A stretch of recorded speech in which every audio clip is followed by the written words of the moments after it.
할렐루야. 네. 에베소서에는 바울의 기도의 내용이 나옵니다. 근데 두 번 나옵니다. 보통 바울의 서신에 기도가 두 번 나오는 경우는 잘 없지요. 이 첫 번째 기도는 우리가 앞에서 했습니다. 에베소서 1장 15절에서 23절에 바울의 첫 번째 기도가 나오는데, 혹시 그 기도 내용이 기억나는 분 있으세요? 첫 번째 바울의 기도에서는 바울이 우리의 영적인 눈을 밝혀주기를 기도합니다. 그래서 우리가 영안이 열려서 하나님의 계시의 비밀을 알고, 그리하여 부르심의 소망과 기업의 영광의 풍성함과 하나님의 능력의 지극히 크심을 알기를 기도하는, 그래서 이 에베소 교인들이 영적인 데 눈이 좀 떠지도록 하나님의 그 계시의 비밀을 알도록 그렇게 기도합니다. 이 두 번째 기도에서는 바울이 뭘 기도하느냐, 오늘 기도가 나오는데요. 첫 번째 기도에서 바울이 에베소 교인들이 영적인 축복에 대해서 눈을 뜨도록 기도했다면, 이 두 번째 기도에서는 그들이 영적으로 강건해지고 성장하도록 그렇게 기도를 하고 있습니다. 자, 여기 보면은 먼저 14절부터 15절 바울이 기도하는 태도가 나오죠. 한번 읽어볼까요? 시작. 이름으로 내가 하늘과 땅에 있는 각 족속에게 이름을 주신 아버지 앞에 무릎을 꿇고 비노니, 이렇게 기도를 시작합니다. 기도하는 대상인 그 아버지 하나님이 하늘과 땅에 있는 각 족속에게 이름을 주신 분이다. 정말 만물을 통치하시는 그 하나님이시죠. 그 하나님 앞에 무릎을 꿇고 빈다. 보통 유대인들은 무릎을 꿇고 기도하지 않습니다. 여러분 아시죠? 보통 유대인들은 서서 기도합니다. 서서. 성경에 보면 회당에 서서 기도하며 이렇게 나오죠. 무릎을 잘 안 꿇어요. 이제 성경에 보면 무릎을 꿇고 기도한 분이 나오는데 누구냐면은 예수님이에요. 예수님이 겟세마네 동산에서 무릎을 꿇고 엎드려서 기도했죠. 이것은 예수님의 간절한 기도의 심정을 보여주는 것이죠. 바울이 무릎을 꿇고 기도한다. 이것은 뭐냐면 에베소 교인들에 대한 그의 간절한 심정을 보여주는 것이죠. 특히 지금 바울이 감옥에 갇혀 있습니다. 감옥에 갇힌 상태에서 기도하고 있습니다. 얼마나 간절할까요? 또한 바울은 이미 에베소서 전반부에 기도했는데 또 여러 가지 교리를 적다가 또 기도를 합니다. 그것은 그 하나님의 교리를, 비밀을 설명하는 가운데 또다시 그 에베소 교인들에 대한 간절한 심정이 북받쳐 올라와서 다시 또 서신을 쓰다가 중간에 또 기도를 하는 것이죠. 그래서 바울의 그 간절한 기도가 여기 들어가 있습니다. 그럼 도대체 바울이 무슨 내용으로 기도했는가 하는 거 오늘 세 가지 정도로 한번 생각해 보기를 원합니다. 첫 번째는요, 속 사람의 강건함을 위해서 기도했습니다. 즉 바울의 기도를 받는 대상인 에베소 교인들, 그리고 더 크게 보면 우리 모든 하나님의 교회 백성들이 강건해지도록, 속 사람이 강건해지도록 기도를 합니다. 우리 16절을 같이 한번 읽어보겠습니다.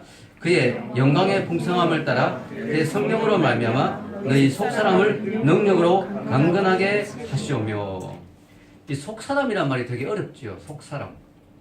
이 속 사람은 우리 내부의 상태를 말하는데요. 아주 쉬운 말로는 마음입니다. 마음. 우리 마음이 좀 건강하기를, 우리의 마음이 건강하기를, 내적 심령이 강건하기를 기도하는 것이죠.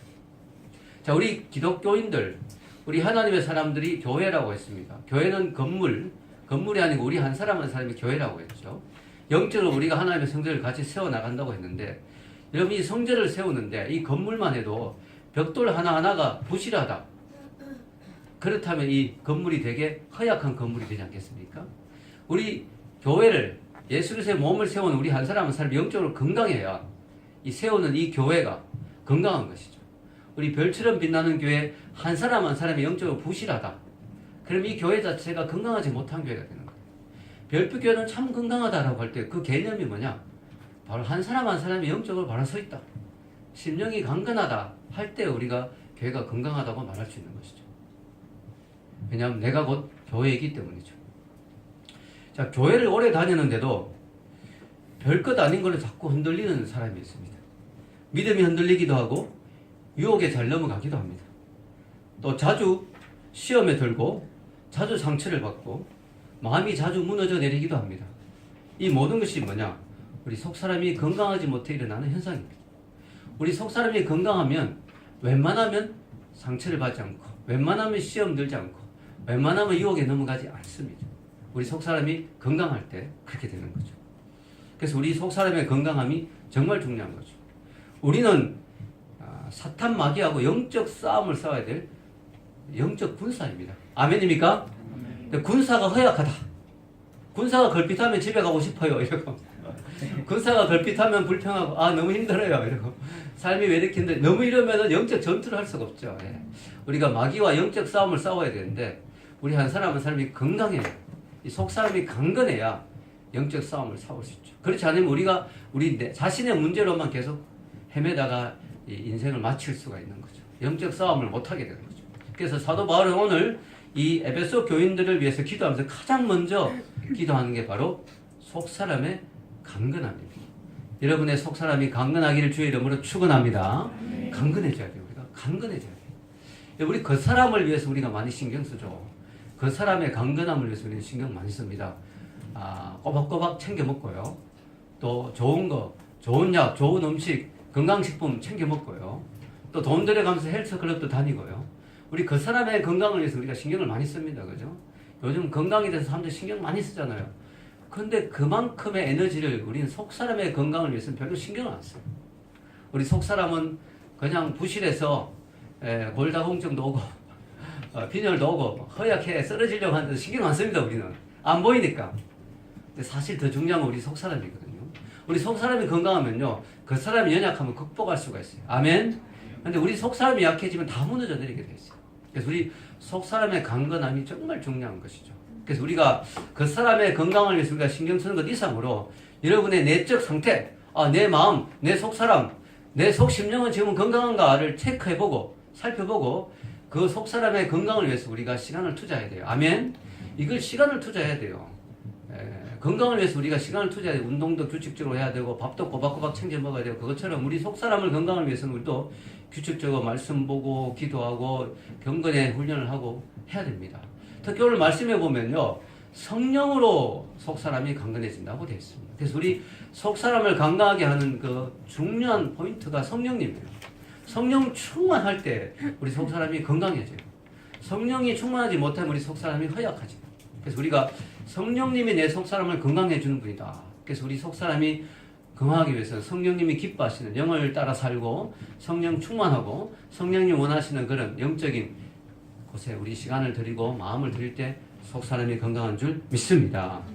두 번째로 바울이 기도한 게 뭐냐? 우리 에베소 교인들이 이렇게 됐으면 좋겠다. 첫째, 속사람이 건강했으면 좋겠다. 둘째는 그들이 믿음에 정착, 믿음이 잘 정착하고 그의 마음에 믿음이 잘 정착하고 사랑의 뿌리를 잘 내렸으면 좋겠다. 우리 한번 17절을 읽어보겠습니다. 시작. 믿음으로 말미암아 주께서 너희 마음에 계시게 하시었고 너희가 사랑 가운데서 뿌리가 박히고 터가 굳어졌어. 여기 보면 믿음과 사랑이 나오는데요. 믿음으로 말미암아 그리스도가 너희 마음에 계시게 하시었고 이 그리스도께서 우리 마음에 계신다. 이것은 예수님을 영접한 상태고 또 예수님 우리 마음에 온전히 자리 잡는 것, 즉 예수님이 내 마음을 주관하고 다스리는 상태를 말하는 거죠. 그래서 이러면 우리가 믿음이 없으면 아무것도 안 되죠. 그때부터는 아무것도 안 됩니다. 즉 기초공사가 안 되면 건물을 세울 수 없듯이 우리 마음에 그리스도가 터를 잡지 않으면 그때부터 아무 영적인 일이 일어날 수가 없어요. 그래서 가장 먼저 바울이 또 원하는 것이 너희 가운데 믿음이 아주 부족한 사람이 있느냐? 아직까지 혹시 예수님을 영접하지 않은 사람이 있느냐? 그리스도를 믿음으로 너희 마음에 모시고 또 그분이 들어와서 손님으로 있는 게 아니라 너희 마음에 완전히 자리 잡고 너희의 삶을 주관하고 다스리고 통치하기를 원한다. 그리고 너희들이 사랑을 그냥 심심할 때 한 번씩 사랑을 행하는 게 아니라 사랑이 완전히 뿌리 내려서 너희들의 생각이나 말과 행동이 완전히 사랑이 바탕이 되어서 나오는 그런 사랑의 사람이 되기를 원한다. 할렐루야. 얼마나 아름다운 기도인지 모릅니다. 여러분 우리가 만약에 그리스도가 우리 마음에 자리 잡지 않으면 어떤 현상이 일어날까요? 다른 게 우리 자리를 잡겠죠. 다른 것이 우리 마음에 자리를 잡을 거예요. 예를 들어 세상적인 성공, 야망, 정욕, 물질 이런 것들이 우리 마음에 자리를 잡을 거예요. 그러면 그 인생이 불행해져요. 그 인생이 불행해지는 거죠. 그래서 마치 헛개비 신기루를 쫓아가는 것 같죠. 쫓아가고 쫓아가도 마음에 채워짐이 없어요. 공허하죠. 그리고 엉뚱한 곳에 가 있죠. 내 인생이 열심히 달려갔는데 다른 것이 내 마음에 자리를 잡는다면 내가 가보니까 엉뚱한 곳에 가 있죠. 누가 그런 말 하더라고요. 성공이란 사닥다리를 미친 듯이 열심히 온 인생을 바쳐 올라갔는데 올라가 보니까 사닥다리가 잘못된 데 걸쳐져 있었다. 여러분 사닥다리 한참 올라가는데 엉뚱한 데 걸쳐놓고 올라간 거예요. 다시 내려가서 사닥다리를 옮겨야 되는데 그때 이미 인생이 다 지나갔어요. 인생은 두 번 사는 게 아니잖아요. 제대로 여러분이 해야 될 줄로 믿습니다. 사랑의 뿌리 내리는 것도 중요하죠. 여러분 사랑의 뿌리 내리면 그 인생이 얼마나 아름다울까요? 말하는 것이, 행동하는 것이, 생각하는 것이 전부 사랑에서 나온다면, 그러나 우리가 사랑의 뿌리 내리지 못하면 어떤 일이 일어날까요? 내가 널 보는 가족, 식구, 친구, 회사 동료, 친척, 주위 사람들, 이웃들 전부 미움으로 대하고 정오로 대하고, 그렇게 된다면 얼마나 그 인생이 불행해질까요? 여러분 예수님이 우리에게 이렇게 말씀했어요. 너희들이 내 제자인 표시가 뭐냐? 너희들이 내 제자인 표시가 뭐냐? 분명히 말했습니다. 예수님이 요한복음 13장 34절에 35절 사랑이 우리의 제자의 표시라고 했어요. 한번 읽어볼까요? 새 계명을 너희에게 주노니 서로 사랑하라. 내가 너희를 사랑한 같이 너희도 서로 사랑하라. 너희가 서로 사랑하면 이로써 모든 사람이 너희가 내 제자인 줄 알리라. 우리가 아무리 말로만 저 예수님의 제자입니다. 저 예수님 잘 믿는 사람이에요. 아무리 말해도 그 사람에게 사랑이 없으면 그 사람은 예수님의 제자가 아니에요. 예수님의 제자인 표지가 어디서 나오냐? 사랑에서 나오는 거예요. 사랑에서. 여러분 이 예수님의 사랑의 표시가 예수님의 제자의 표시가 사랑이기 때문에요. 아무리 우리가 겉으로 그럴듯하게 포장하고 그럴듯하게 내가 신앙에 연륜이 있다고 말하고 해도 그 사람에게서 사랑이 나오지 않는다면 정말 문제가 있는 것이죠. 여러분 우리 식물들이 뿌리가 잘 내려야 열매가 맺혀요. 뿌리가 제대로 안 내려져 있으면 열매가 잘 맺히지 못하죠. 우리 신앙도 마찬가지예요. 우리 신앙이 왜 이렇게 열매가 없느냐? 만약에 내 삶에서 오랫동안 믿음 생활을 한 것 같은데 열매가 별로 없다. 그렇다면 우리가 한번 자신을 돌아봐야 돼요. 내가 정말 믿음과 사랑의 뿌리가 잘 내려져 있는가? 교회를 오래 다녔는데도 예수님을 닮은 신앙의 인격의 열매가 전혀 안 나와요. 교회를 오래 다녔는데도 전도를 열심히 해서 영혼을 구원한 그런 열매가 전혀 없어요. 교회를 오래 다녔는데도 물질이나 시간을 교회에 헌신하고 바친 열매가 없어요. 천국에서 나의 곳간이 텅텅 비어 있어요. 그렇다면 내가 뭐가 문제인가를 한번 살펴봐야 돼요. 일단 내가 예수님을 진짜 믿고 있는 건 맞나? 내 마음에 예수님이 들어오신 게 맞나? 이걸 먼저 점검해야 돼요. 그리고 내가 사랑의 뿌리 내린 게 맞나? 성령의 열매가 뭐예요? 사랑이랬죠. 성령의 열매가 가장 먼저 나온 게 사랑, 희락, 화평 쭉 나오잖아요. 사랑이 성령의 열매예요. 내 속에 성령님이 정말 계신가? 내가 성령의 열매가 정말 나타나고 있는가? 여러분 성령의 열매가 나타나고 사랑의 뿌리가 내려진 사람은 교회에서 덕을 세웁니다.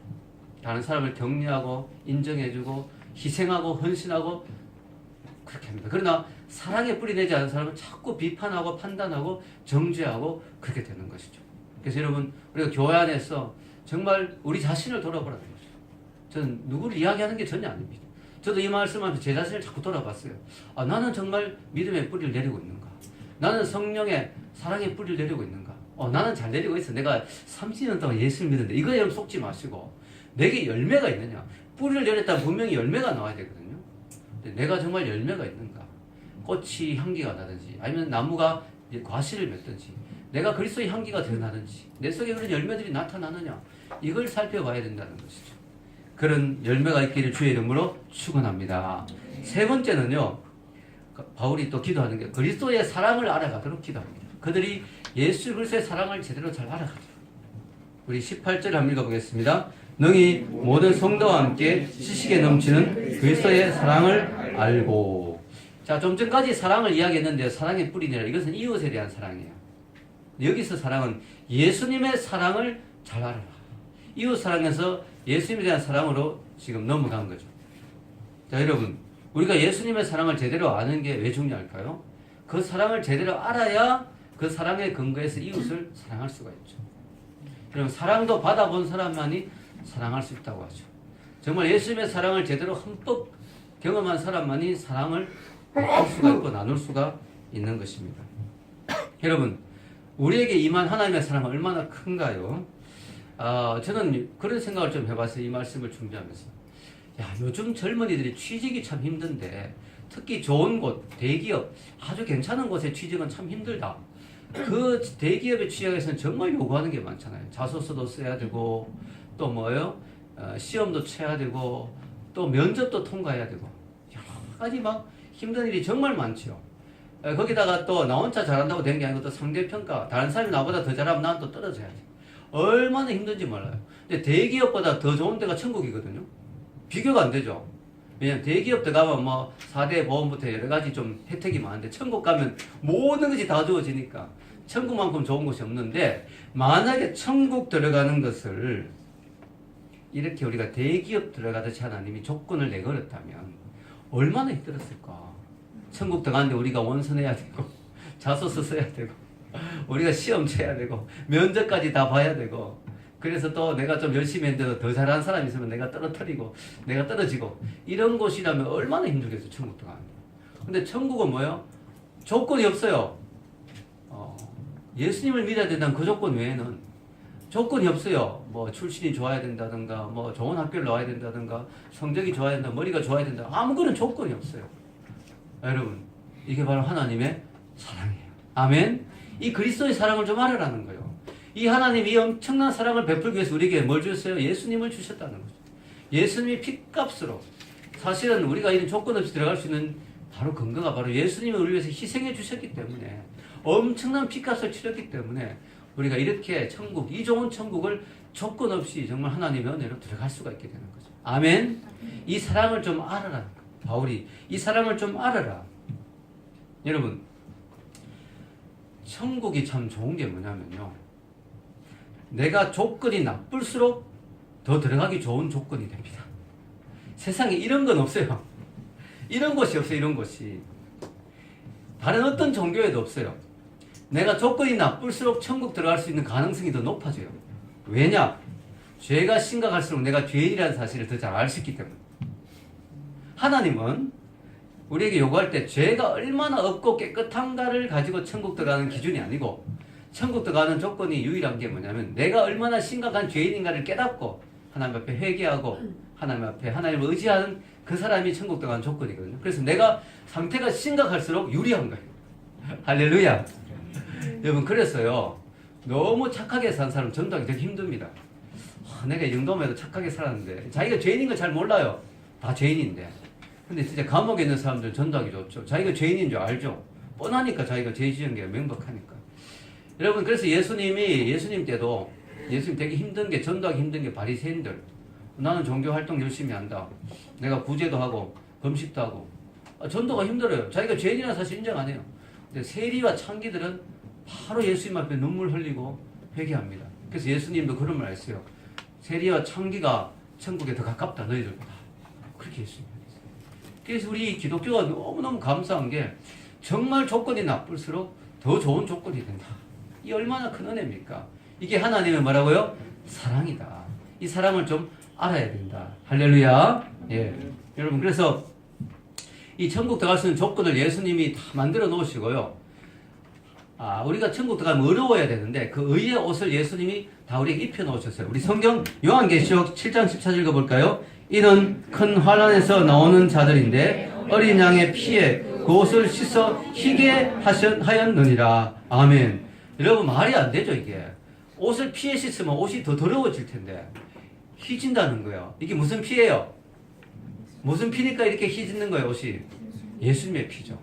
예수님의 피는 우리를 깨끗하게 할 수 있는 능력이 있는 줄 믿습니다. 그래서 우리가 천국 들어갈 때 그 의의 옷을 입고 들어가는데, 바로 예수님이 우리의 모든 누더기 같은 죄의 모든 더러운 것을 다 씻어주시고 우리에게 깨끗한 예수님의 피를 씻은 세마포 옷을 입혀주셔서 우리가 천국 들어갈 수 있는 거예요. 아멘. 여러분, 오늘 바울은 우리에게 뭐라고 하느냐? 19절 예수님의 사랑을 알아라고 하는데, 구체적으로 뭘 알아라고 하느냐? 19절 읽겠습니다. 그 너비와 길이와 높이와 깊이가 어떠함을 깨달아 하나님의 모든 충만하신 것으로 너에게 충만하게 하시기를 구하노라. 자, 그냥 막연히 사랑을 알아라 하는 게 아니고 하나님의 사랑의 넓이와 높이와 길이와 또 뭐예요? 깊이를 알아라. 이렇게 이야기합니다. 여러분, 교회 역사에 보면 이런 이야기가 있죠. 19세기 초에 나폴레옹 군대가 피레네 산맥을 넘어서 스페인을 침략했을 때, 스페인은 종교 재판이 심했거든요. 주로 믿는 사람들, 우리 기독교인들이 가톨릭의 희생을 많이 당했어요. 예수님을 믿는다는 이유 때문에. 예수님을 믿는다는 이유 때문에 가톨릭에 많이 죽음을 당했어요. 이 종교 재판을 당하고 그 지하 감옥에 착고로 채여가지고 죽는 거예요. 거기서 병들어서 죽는 거죠. 그래서 이제 지하 감방들을 막 개방해서 오픈해 보니까 나폴레옹 군대가 쳐들어가서 감방문을 다 열어보니까 너무나 끔찍한 것들이 많았죠. 그 중에 한 지하 감방에 한 사람이 착고에 매여 죽어 있었습니다. 죽은 지 오래돼서 이미 시신이 부패해 있었어요. 그런데 그는 그리스도인이었던 것 같습니다. 그가 쓰러져 있는 곳 옆에 벽에 그의 손톱에 피가 났겠죠. 십자가를 걸어놓았어요. 십자가. 그리고 그가 죽기 전에 스페인 말로 거기에 적어놓은 글자가 있었어요. 십자가 위에는 높이, 십자가 밑에는 깊이, 십자가 왼쪽에는 넓이, 십자가 오른쪽에는 길이라는 말이 적혀 있었습니다. 바로 오늘 이 말씀이죠. 그가 죽으면서 성경 말씀을 기억하며 예수님의 사랑의 높이와 깊이와 넓이와 길이를 증언하고 또 기억하며 예수님의 사랑 안에 그는 죽었다는 것이죠. 얼마나 감동입니까?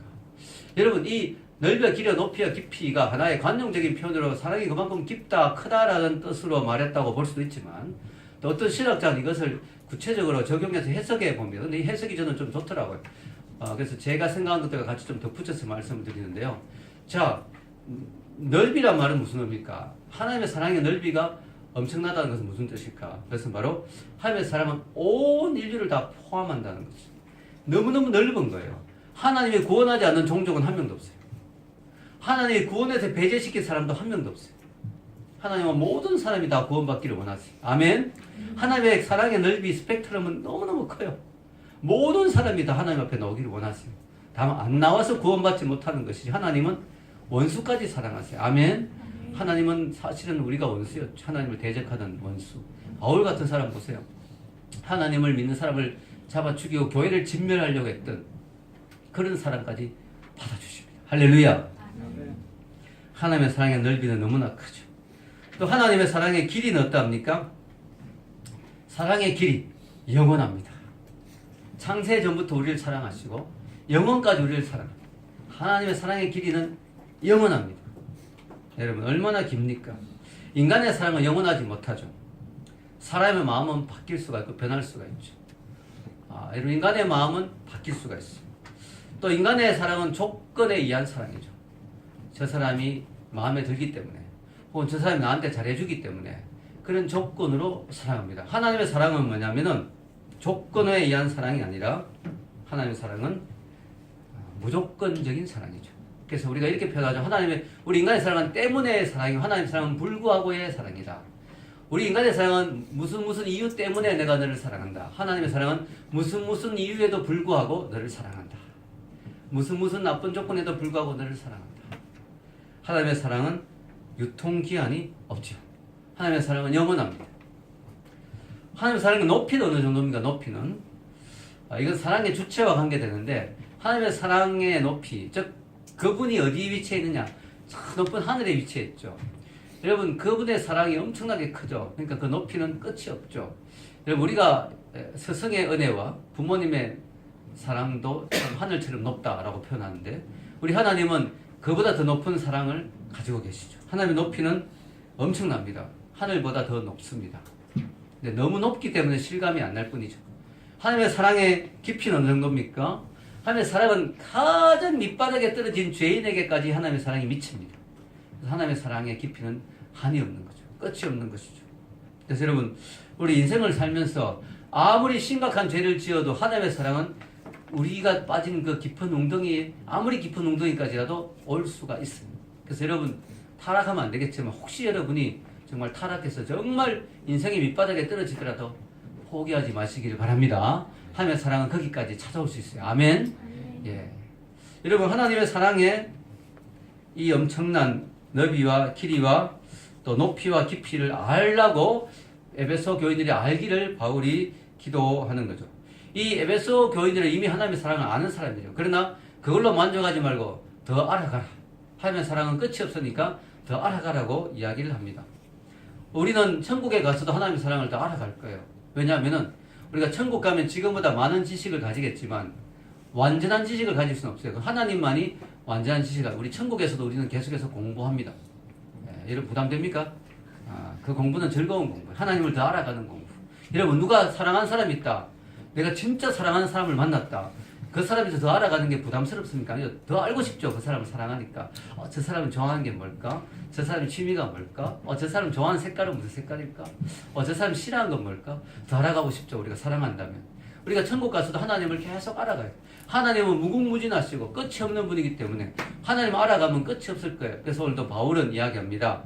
19절에 다시 한번 읽어봅시다. 너비와 길이와 높이와 깊이가 어떠함을 깨달아 하나님의 모든 충만하신 것으로 너에게 충만하게 하시기를 구하노라. 이 말의 의미가 충만하신 것으로 충만하라. 즉 하나님의 모든 완전함까지 계속 자라가라는 뜻입니다. 하나님으로도 충만해지도록 너희들도 계속해서 성장하라. 그리스도의 장성한 분량까지 계속해서 성장하라 하는 것을 말하고 있는 것이죠. 자, 오늘 바울의 기도를 보면요, 믿음, 소망, 사랑으로 이렇게 정리가 되어 있어요. 예수 그리스도를 믿는 믿음이 분명하기를 기도하고요, 예수 그리스도에 대한 사랑 안에서 이웃을 더 사랑하기를 기도하고 있고요, 하나님의 장성한 분량, 충만한 분량까지 자라가기를 소망하는 그런 기도를 하고 있습니다. 그래서 바울의 이 기도 안에 믿음, 소망, 사랑이 다 들어가 있어요. 할렐루야. 여러분, 마지막으로 바울은 성령, 바로 찬사를 하고 하나님 앞을 찬양하죠. 하나님을. 자, 우리 20절에서 21절 읽겠습니다. 우리 가운데서 역사하시는 능력대로 우리가 구하거나 생각하는 모든 것에 더 넘치도록 능히 하실 이에게 교회 안에서와 그리스도 예수 안에서 영광이 대대로 영원 무궁하기를 원하노라. 아멘. 자, 여기 보면요, 하나님이 얼마나 좋으신 분인지, 우리 가운데서 역사하시는 능력대로 우리가 구하거나 생각하는 모든 것에 더 넘치도록 능히 하시리에게. 하나님은요, 여러분이 뭘 구하잖아요, 그럼 째째하게 주시는 분이 아니에요. 더 넘치도록 주시는 줄 믿습니다. 그래서 우리가 생각하고 구하는 거, 하나님은 그 이상으로 넘치도록 주시는 은혜의 하나님, 또 역사하신 능력대로 주실 수 있는 능력의 하나님. 아멘. 그래서 여러분, 입을 크게 열라. 성경에 되어 있죠. 입을 크게 열라. 담대해보세요. 담대. 하나님, 제가요 원래 한 10명 정도 전도하고 싶습니다. 제게 영혼을 붙여주세요. 좀 이런 기도. 하나님, 우리 교회에서 제가 11조 제일 많이 하는 사람 되고 싶습니다. 저를 축복해 주세요. 할렐루야. 우리 기도하는, 좀 믿음을 가지고 좀 크게 기도하는 여러분이 되시기를 축원합니다. 우리가 구하는 것보다 하나님 넘치도록 주시기를 기뻐하시는, 내 욕심과 정욕으로 구하지 않는다면, 하나님은 나를 위해서 구한다면 하나님은 채워주실 줄로 믿습니다. 그리고 하나님을 찬양하죠. 뭐라고 찬양? 교회 안에서와 그리스도 예수 안에서 영광이 대대로 영원 무궁하기를 원하노라. 이렇게 하나님을 찬양합니다. 여기 보면요, 하나님의 영광이 영원하기를 찬양하는데, 원하는데, 어디 안에서? 교회 안에서와 그리스도 예수 안에서. 즉 하나님의 영광이 뭘 통해서 드러난다는 거예요? 교회를 통해서, 그리스도 예수를 통해서. 이게 정말 중요한 거예요. 여러분, 다른 데 가서 하나님의 영광을 찾으려도 찾을 수가 없어요. 여러분, 뭐 K-팝에서 1등 했다고 뭐 하나님의 영광 거기서 찾을 수 있습니까? 우리 하나님의 영광을 찾는 것은 바로 그리스도 안에서, 교회 안에서, 즉 복음 안에서 하나님의 영광이 드러나요. 여러분, 복음이 제대로 전해질 때 사람들이 그 복음 안에서 은혜 받고 변화되잖아요. 그때 하나님의 영광 받으시는 거죠. 그리고 교회 안에서, 교회를 통해서 하나님의 복음이 전해지고 하나님의 놀라운 역사들이 일어날 때, 교회를 통해서 영혼들이 변화될 때 하나님의 영광을 받으세요. 그래서 교회 안에서와 그리스도 안에서 하나님의 영광이 드러나는 거예요. 바울은 끝까지 이 교회론을 강조하는 에베소서에서 교회를 계속 강조하죠. 교회 안에서 그분이 영광을 받으신다. 우리 안에서 인간의 속에서 영광을 만들려면 만들 수가 없어요. 우리 속에서 하나님의 영광을 만들어내려면 만들 수가 없다는 거예요. 교회 안에서, 그리스도 안에서만 영광이 있다는 거죠. 여러분, 이 두 가지는 너무나 중요하고요, 또 이 두 가지가 같이 갑니다.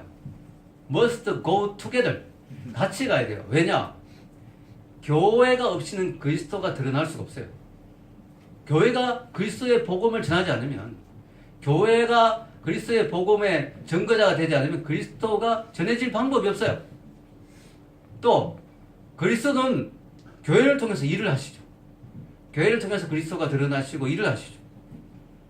그렇기 때문에 또 교회가 필요하죠, 그리스도에게. 그래서 교회는 그리스도의 뭐라고요? 머리. 교회는 그리스도의 몸. 그리스도는 교회의 머리. 머리하고 몸은 분리될 수가 없잖아요. 예.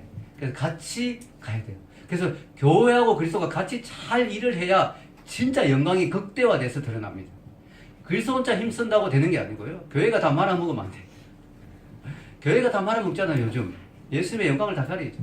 교회가 잘해야 돼요. 또 교회가 열심히 해도 그리스도를 안 드러내고 열심히 하면, 인간적인 열심으로 교회가 하면 영광이 안 드러납니다.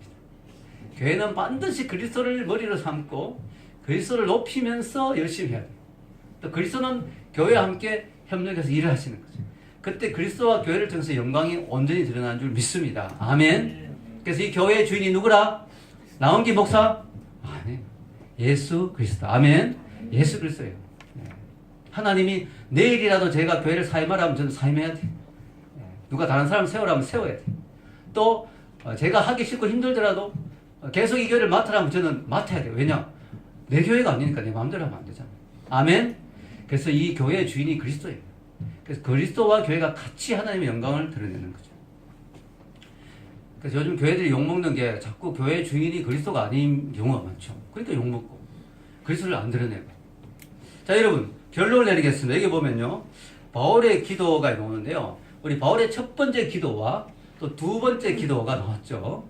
이 두 기도를 같이 비교해 보면 공통점이 있죠. 뭐냐면 놀랍게도 바울은 에베소 교인들의 일신상의 성공이나 물질의 부유함이나 성취 혹은 육체의 욕구를 만족시키는 기도를 전혀 하지 않는다는 사실입니다. 바울 목사님이 에베소 교회 성도들에게 기도할 때, 그들 위해서 기도하는데 그들의 성공이나 출세나 그들의 부유함을 위해서 기도하지 않는다. 부유함을 위해서 기도는 하죠. 영적 부유함. 그들의 건강을 위해서 기도하는데 속사람의 강건함. 그래서 여러분, 기도는 우리의 욕구를 반영하는 거거든요. 사람은 기도하지 않는 것, 자기 욕구하지 않는 것을 기도하지 않고 기도하지 않는 것을 욕구하지 않습니다. 우리 욕구와 기도가 같이 가는데, 이 바울이 이렇게 기도하는 걸 보면 바울은 그의 교인들에게 이렇게 간절한 마음, 영적인데 이렇게 간절한 마음이 있었다는 거죠. 여러분, 제가 이 말씀을 준비하면서 참 반성을 많이 했어요. 제가 매일 우리 교인들 위해서 기도하거든요. 매일 밤마다 10시에 우리 기도 올라오잖아요. 근데 저도 기도 하나는 우리 교인들 이름 안 빠지고 열심히 하는데, 내가 진짜 바울처럼 우리 교인의 영적인 부유함을 위해서 얼마나 기도했는가, 제 자신을 돌아보게 됐습니다. 제가 청년교회를 하다 보니까 꼭 빼놓지 않는 두 기도가 있어요. 뭐냐면, 하나님 저 자매 저 형제 좋은 짝 만나게 해주세요. 저 자매 저 형제 좋은데 취직되게 해주세요. 성공하게 해주세요 라고 기도하긴 하지만, 그 기도는 안 빼놓고 하는데, 하나님 우리 저 자매가 저 형제가 속사람이 강건하게 해주세요. 저 자매가 영적으로 좀 부유하게 해주세요. 저 형제가 영적인 그 하나님의 부유함에 눈뜨게 해주세요. 하나님 저 자매가 믿음의 뿌리를 잘 내리게 해주세요. 하나님 저 형제가 사랑이 넘치는 형제가 되게 해주세요. 이런 기도를 많이 못한 것 같아요. 그래서 제가 기도가 더 늘었어요. 이제 더 힘들어졌습니다. 왜냐하면 또 외적인 것들을 위한 기도를 또 안 할 수는 없잖아요. 청년교회니까. 그것도 하지만 여러분, 그래서 여러분 이런 것들을 위해서 우리가 기도해야 될 줄로 믿습니다. 우리가 같이, 우리도 10시에 여러분 기도해 주시잖아요. 기도했습니다. 기도해서 올라가는데 여러분 기도 좀 많이 동참해 주시고요. 같이 기도하면서 우리가 이 형제 자매들의 영적인 강건함을 위해서 기도해야 될 줄로 믿습니다. 여러분, 우리 기도의 수준이 나의 영적 수준이거든요. 그래서 기도의 세속화 위험하죠. 세상적인 것들만 구하는 기도. 여러분, 그래서 우리 기도의 영적인 업그레이드가 돼야 될 줄로 믿습니다. 오늘 말씀을 보면서 내 기도가 영적으로 좀 업그레이드 해야 되겠다. 영적으로 업그레이드 돼야 되겠다. 내 속사람을 위한 기도를 해야 되겠다. 세속적인 성공에서 영적인 성장으로 기도의 초점을 좀 바꿔야 되겠다. 세속적인 성공을 위한 기도가 아니라 영적인 성장을 위한 기도. 세속의 어떤 그런 것들을 많이 더 취하는 게 아니라 하나님을 더 알아갈 수 있는 기도. 왜냐? 하나님을 알아가는 데서 모든 성공과 축복이 다 따라오거든요. 아멘. 하나님을 제대로 알면 하나님 안에 모든 부유함과 영적인 부유함뿐만 아니에요.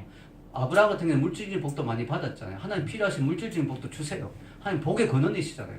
하나님을 제대로 알고 하나님 안에 제대로 충만할 때 우리 모든 복이 다 따라오거든요. 세상의 복만 따라가면 영적인 복도 놓치고 세상의 복도 놓쳐요. 그러나 영적인 복을 추구하면 영적인 복도 받고 세상의 복도 받는 줄 믿습니다. 그게 원리예요. 그게 원리. 그걸 잘 알아야 돼요. 세상의 복만 추구하면 세상의 복도 못 받고 영적인 복도 놓쳐요. 그러나 영적인 복을 추구하면 세상의 복도 같이 따라와요. 아멘. 그리고 중요한 건요, 만에 하나 세상의 복만 구했는데 그걸 들어주시면 더 골치 아파요. 왜냐? 영적인 복을 못 받고 세상의 복만 받으면 교만해져가지고 완전히 하나님을 떠나게 되거나 완전히 타락하게 돼요. 그래서 이건 정말 위험한 거예요. 정말 위험한 케이스는 세상의 복만 받는 게 진짜 위험한 거예요. 그것은 정말 나락으로 떨어지기 제일 좋은 거예요. 그래서 여러분, 우리가 영적인 복을 받아야 해요. 마치 뭐가 되냐면 그릇이 준비돼야 무엇을 담을 수 있듯이 영적인 복을 받아야 영적인 그릇이 준비돼야 세상의 복도 거기 들어와도 우리가 타락하지 않고 감당할 수가 있는 거예요. 아멘. 그래서 여러분 영적인 복에 추구하는 기도가 필요합니다. 오늘 말씀을 보면요, 바울이 믿음, 소망, 사랑 안에서 기도했죠. 예수 그리스도를 믿는 믿음이 더 확실해지도록, 그리고 예수 그리스도의 사랑 안에 뿌리 내리고 더 사랑이 퍼져나가도록, 그리고 더 성장하기 위한 소망을 가지도록, 오늘 말씀을 기억하면서 이런 믿음과 소망과 사랑 안에서 영적으로 더 성장하는 기도하는 여러분들이 되시길 주의 이름으로 축원합니다. 기도하겠습니다.